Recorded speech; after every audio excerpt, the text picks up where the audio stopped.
Okay, this is the third time I've started 8.1, so that's why you can see some things have already been added in here. The phone keeps ringing. So we're going to start decimals, and I've said it 3 times before, but here we go one more time. So chapter 8 is 2 parts. The first part will be decimals. The second part will be percents. You are not allowed to use a calculator on the decimal portions. Remember, you shouldn't be using a calculator all in this course up until the very end, and that's the second half of chapter 8, and that's when we do percents. So I will let you know when you can grab a calculator and use it. So when we talk about decimals, here's the decimal point. These places to the left we've already done. In fact, I think we did them the first day of class. So this is the ones place, and again, you can pause it. I've already written these because I've already done the notes, but this is the ones place, this is the tens place, this is the hundreds place, and again, it keeps going on and on. So then would be the thousands place, the 10,000s place, the 100,000s place, the millions place. We've had all of those before. Okay, we have not had as you go to the right of the decimal, and these numbers get smaller as they go further and further to the right. This first place is called the tenths place. Notice the TH, that is what differentiates it from the tens place.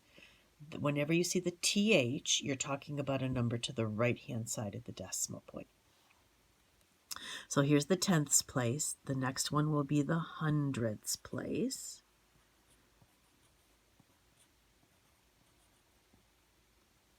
And then the thousands place.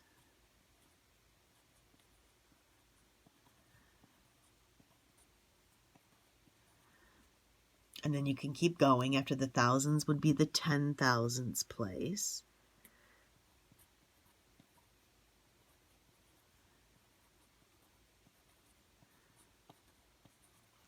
Okay, and you can see the pattern. After that would be the 100,000ths place, and then the millionths place, and so on.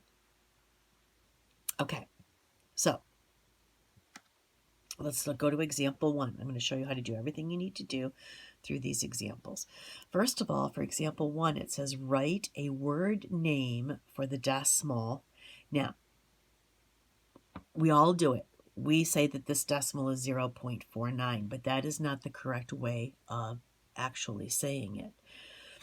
What you want to do is you want to go to the right of the decimal, read that number. So that number is 49. And then the last thing that you write or say is the place that the last digit is in. That is in the hundredths place. So if I'm going to write or read this number correctly, I would read it as 49 hundredths.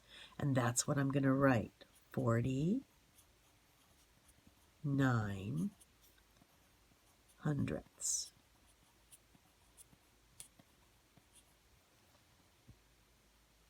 Okay. If there was, I'm going to kind of go back up into here, and I'm going to throw some numbers in here. So if I just put a 2, a 5, an 8, a 6, a 1, a 3, and I don't know, a 5. If I were to read that number, listen carefully, you would read the number to the left of the decimal. That's simply 258. Where you see the decimal is where you say and then again, when you read the number to the right of the decimal, you read the number as if there were no decimal at all. So that would be 6,135, and then the last thing that you read is the place that that last digit is in, which is 10,000ths. So the correct way to read this number would be 258 and 6,135 10,000ths. Okay, so you get some practice with that in your homework. Number 2, I know we don't write checks very often anymore, but if back in the day, if you're writing a check, and every once in a while you'll still write them, how would you write this on the line? So you would write it as so. You would write the number of dollars, so that's 604. So you would write 600 $4.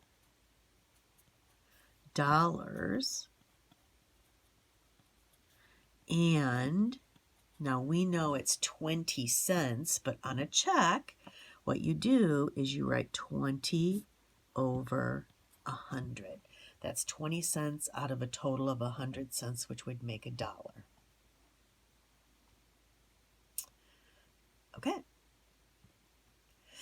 If I wanted to write this using fractional notation, in other words, I want to write this as a fraction, you write it as a fraction exactly the same way that you read it. So if I were to read this number, it would be 9,317. And then what place is this 7 in? It's in the 10,000ths place. So if I were to read this number correctly, it would be 9,370. Let me try that again. 9,317 10,000ths. That is the fraction that is represented by that decimal. 9,317 10,000ths. So now let's look at this one. We want to write this number, but this time as a decimal. Well, what does this say? This says 9 and 13 10,000ths. So you would start by saying 9 decimal. Now, the bottom number is 10,000ths. So what we need to do is we need to make sure that we have 4 places, because 4 places is the 10,000ths place.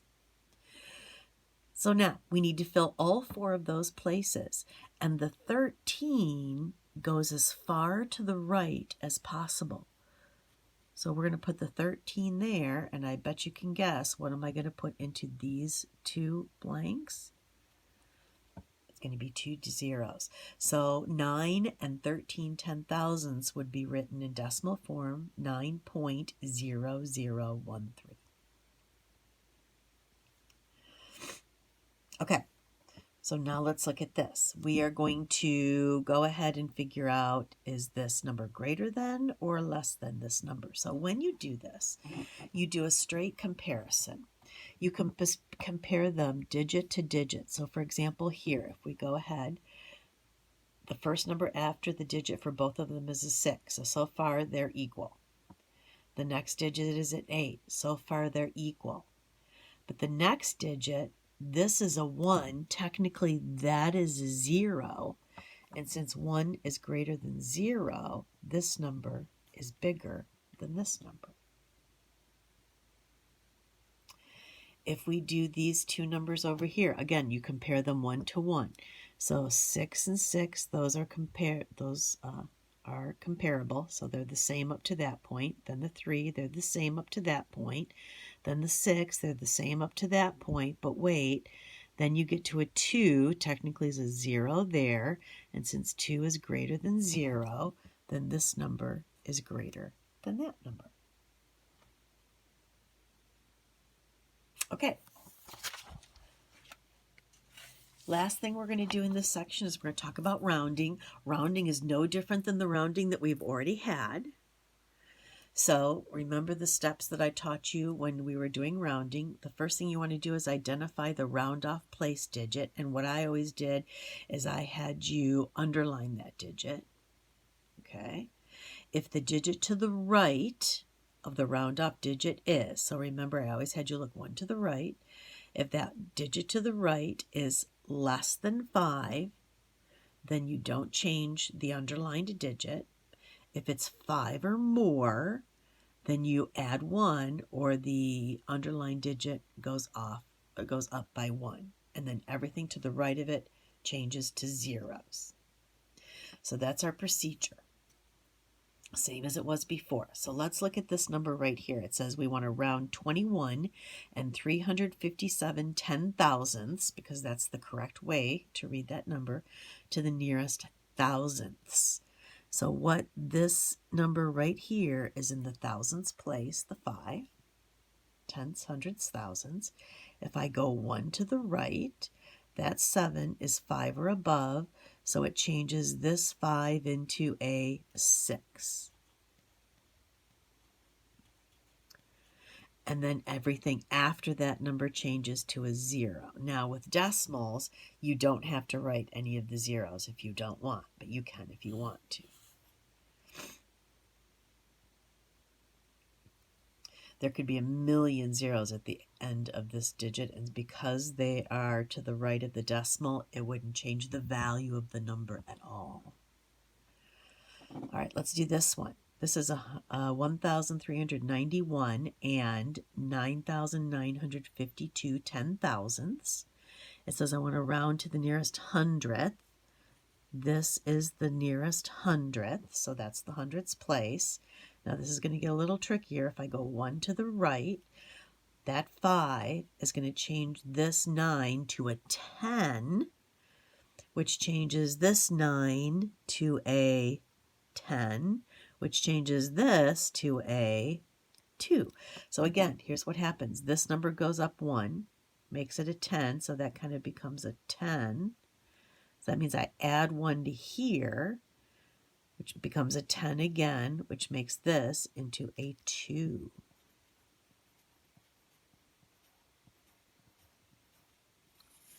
So those two 9s right in a row can make it a little bit crazy. But again, one more time. The 5 makes this into a 10, which means this is a 0. I have to add 1 to here, but that makes that a 10. So that makes that a 0, and then I have to add 1 to here. And that's the end of the notes for 8.2.